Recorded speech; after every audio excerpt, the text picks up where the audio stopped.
मित्रांनो, ठिपक्यांची रांगोळी या मालिकेच्या आजच्या भागामध्ये अप्पू डाळीमध्ये मसाले घालते. तर एक मसाल्यांचा डबा प्राची लपून ठेवते.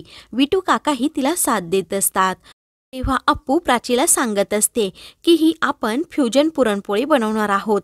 त्यामुळे हा विचार करत अप्पू त्यामध्ये दूध, मसाले, केळं त्याचबरोबर तुपही टाकते. हे दोघेही डोक्याला हात लावून बसलेले असतात. अप्पूचं हे नक्की काय चाललं आहे. तर बाहेर शशांक खूप वैतागलेला असतो. तो बोलतो आता काही खरं नाही. तर कुकी त्याला सांगतो की मी पाहून येतो, तू थोडा वेळ थांब. असं म्हणून कुकी दरवाजाच्या पाठीमागे थांबतो आणि आतमध्ये काय चाललं आहे हे तो ऐकत असतो. कुकीला समजतं की अप्पूने डाळीमध्ये केळ पण घातलं आहे. तो खूप हसत असतो. अप्पू फ्रीजमधून पनीर काढते आणि त्या डाळीमध्ये पनीर घालते.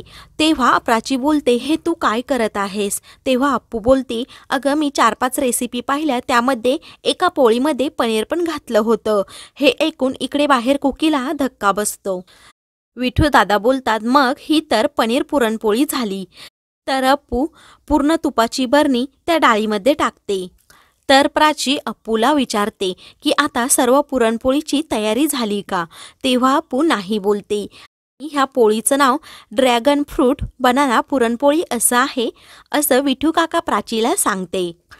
इकडे त्या पोळीचं नाव ऐकून कुकी तर कोमात जातो.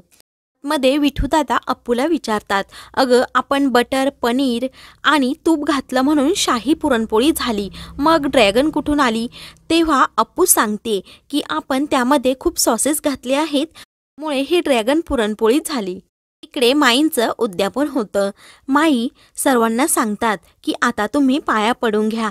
तेवढ्यातच कुकी धावत तेथे येतो आणि माईंना बोलतो की आता पुरणपोळीचा नैवेद्य दाखवायचा कसा, कारण आपल्या किचनमध्ये शाही ड्रॅगन पुरणपोळी बनत आहे. हे ऐकून सर्वांना आश्चर्याचा धक्का बसतो. मध्ये अप्पू त्या डाळीमध्ये खूप जास्त प्रमाणात गूळ आणि साखर घालते. त्याचबरोबर हळदही टाकते. त्यानंतर ती प्राचीला बोलते की आता मला तू पीठ दे.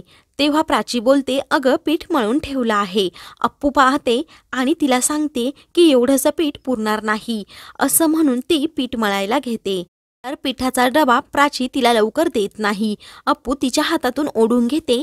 त्या झटापटीतच त्यांच्या दोघींच्या हातातून पिठाचा डबा पडतो. खाली पूर्णपणे पीठ होतं. त्यानंतर अप्पू पीठ मळायला घेते आणि त्या दोघांबरोबर बोलत पिठामध्ये खूप काही पाणी टाकते. तर प्राची बोलते, आता पीठ मळणार कसं? तर विठूदादा बोलतात, पिठामध्ये पाणी जास्त झालं आहे, आता तू काय करणार? तेव्हा अप्पू सांगते, आपल्याला फ्युजन पुरणपोळी बनवायची आहे, त्यामुळे मी यामध्ये ओट्स टाकणार आहे. असं म्हणून ती फ्रीजमधून ओट्स घेते आणि ओट्समध्ये पीठ टाकते आणि पीठ मळते. तर विठूदादा डोक्याला हात लावतात आणि बोलतात, आता ही फ्युजन पुरणपोळी कशी होणार काय माहीत. अप्पूने पूर्णपणे किचनमध्ये पसारा घातलेला असतो. इकडे तिकडे सर्व अस्ताव्यस्त वस्तू टाकलेल्या असतात. त्यानंतर अप्पू मोडक्या तोडक्या फ्युजन पुरणपोळ्या बनवते. तेव्हा अप्पू त्या पुरणपोळीवर चीजही घालते. नंतर ती प्राची आणि विठू काकांना सांगते, आता तयार आहे आपली dragon shahi puranpoli with oats, imli sauces 65. तेव्हा पुरणपोळीचं नाव ऐकून मात्र विठूदादा आणि प्राची एकमेकांकडे पाहत असतात. इकडे शशांक पूजा करत असतो. तेवढ्यातच अप्पू तेथे येते. तिच्या तोंडाला आणि हाताला पीठ लागलेलं असतं. ते पाहून सर्वांना खूप मोठा धक्का बसतो. तर शशांक अप्पूकडे पाहत राहतो. तेव्हा तो बोलतो, किचनमध्ये खूपच कष्ट घेतलेले दिसतायत, आता तुमच्या कष्टाची फळे चाखावीच लागणार. तेव्हा शशांक अप्पूला बोलतो, तुझ्या पुरणपोळीचं नाव काय आहे? तेव्हा विठूदादा बोलून जातात की डायनॉसॉर पुरणपोळी. अप्पू बोलते, विठूदादा तुझ्याकडून किती वेळा मी म्हणून घेतलं होतं, डायनॉसॉर नाही ड्रॅगन पुरणपोळी. तेव्हा अप्पू स्टाईलमध्ये पुरणपोळीचं नाव सांगते, आमच्या पुरणपोळीचं नाव आहे dragon shahi puranpoli with oats, imli sauce 65. तेव्हा अपर्णा बोलते, हे नाव मी पहिल्यांदाच ऐकलं आहे. तेव्हा अमेय बोलतो की हे पहिल्यांदाच आपल्या घरात असं झालं असेल. तर प्राची बोलते, हे शेवटचंच म्हणा, कारण अप्पूलाच आठवत नसेल की तिने यामध्ये नक्की काय टाकलं आहे. तेव्हा शशांक पुरणपोळी न खाता जायला निघतो. अप्पू त्याला थांबवते.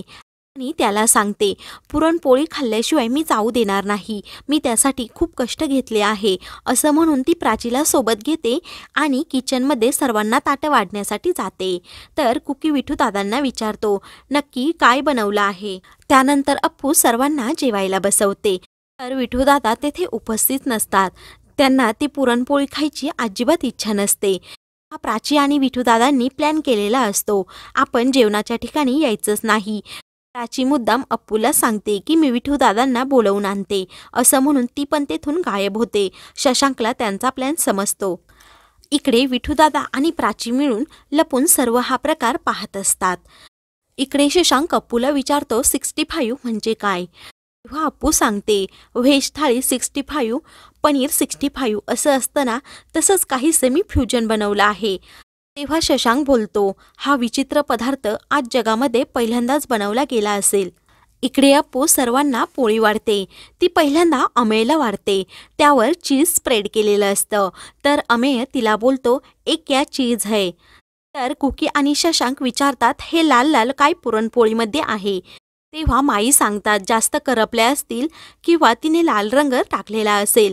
तिने काय बनवलं आहे ते तरी आपण अगोदर चाखून पाहूयात. इकडे विठू दादांना घाम येतो की आता घरातील सर्वजण आपण अप्पूला मदत केली म्हणून धारेवर धरणार असं ते प्राचीला सांगत असतात.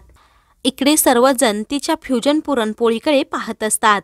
अप्पू खूप उत्सुक असते की आता मला ही पुरणपोळी खाऊन काय कमेंट्स मिळतील. तर मित्रांनो, पुढील भागामध्ये अप्पू सर्वांना पुरणपोळी खायला सांगते. तेव्हा पहिल्या घासातच सर्वांच्या तोंडाचा जाळ आणि धूर बरोबरच निघतो. सर्वजण पाणी पिण्यासाठी एकमेकांकडे धाव घेतात आणि एकमेकांच्या अंगावर पडतात. कुकी तर पाणी पाणी करून बेशुद्ध पडतो. अशाच मालिकेंचे पुढील भाग पाहण्यासाठी चॅनेलला सबस्क्राईब करा.